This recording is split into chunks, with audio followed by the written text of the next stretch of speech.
Mga katrops, welcome back ulit sa aking channel, Sports Rock PH. At ngayon nga ay pag-uusapan natin ang balitang hindi nga na po nagsiseryoso ngayon ng Phoenix Suns sa kanilang mga laro.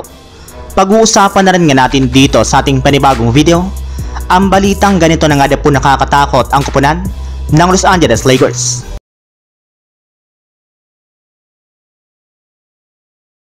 Kahit man nga po mga katrops ang Phoenix Suns na may pinakamahirap na game schedule bago magtapos ang regular season, ay mukhang hindi pa rin nga po sila nagsiseryoso dito matapos pa nilang maipatalo pang isa sana sa kanilang mga pinakamadaling laro kahapon laban sa San Antonio Spurs. Kaya dahil nga po dyan ay literal na nga pong delikado na ngayon ang kanilang sitwasyon, since maliban nga po sa pagiging ika-8 seed nila sa West ay puro mga legit na contender naman nga po ang kanilang mga makakalaban sa kanilang natitirang 10 laro. Sa katunayan, sunod-sunod nga po nila ditong kakalabanin ang mga top teams ng Denver Nuggets, OKC Thunder, New Orleans Pelicans, Cleveland Cavaliers, Los Angeles Clippers, at ang Sacramento Kings na pare-pareho magpapahirap sa kanilang kupunan. Hindi pa nga po dyan kasali ang katotohanan na 6 nga po sa kanilang last 10 games ay gaganapin sa labas ng kanilang home court.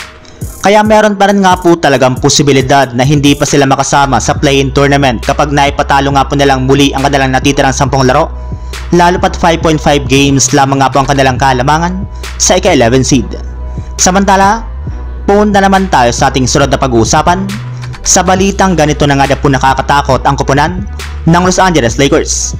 Pagkatapos nga po mga katrops ang 19 points comeback ng Los Angeles Lakers sa kanilang game laban sa Milwaukee Bucks, ay nakangiti nga po si Coach Darvin Ham na humarap sa kanyang post-game interview at walang takot na hinanap ang mga analyst na nagsabi sa kanya na tanggalin na ang kanilang mga starter matapos silang matambakan sa simula ng 4th quarter ng kanilang laban. Bukod rin nga po dyan ay pinuri rin naman nga po nito ang lahat ng kanyang mga players, gayong hindi nga po sila sumuko sa kabila ng maaga nilang pag-struggle, lalong-lalo na si Anthony Davis na nagtamo pa ng injury sa kanyang tuhod.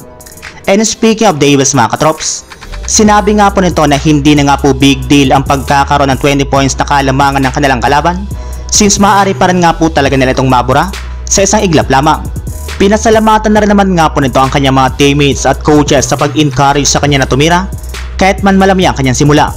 Bukod rin nga po mga katrops kay Anthony Davis, ay tinawag rin naman nga po ni D'Angelo Russell ang kanyang teammate na si Austin Reeves bilang Iron Man at Warriors ng Lakers, since lahat nga po ng ginagawa nito ay tama.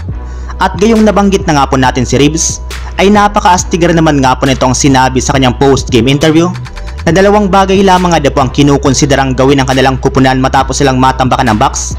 Una na nga po dyan ay ang pagsuko agad nila sa kanilang game at bumawi na lamang sa kanilang sunod na laro bukas laban sa Memphis Grizzlies, o di kay harapin na lamang challenge na kanilang game laban sa Milwaukee Bucks. At mabuti na lamang mga katrops, at pinili nga po nilang kanilang pangalawang option, kung saan hindi nga po sila sumuko at sinubukan pa rin nga po nilang humabol at manalo pa sa kanilang laban. At iyan nga po ang katangian ng Lakers na dapat nga pong katakutan ngayon ng ibang mga koponan. So yun lang mga katrops, ang handog kong story ngayong araw. Sana nag-enjoy kayo, please like and subscribe my YouTube channel, Sports React PH, para sa iba pang story at update patungkol sa NBA. Kita-kits muli sa ating susunod na video.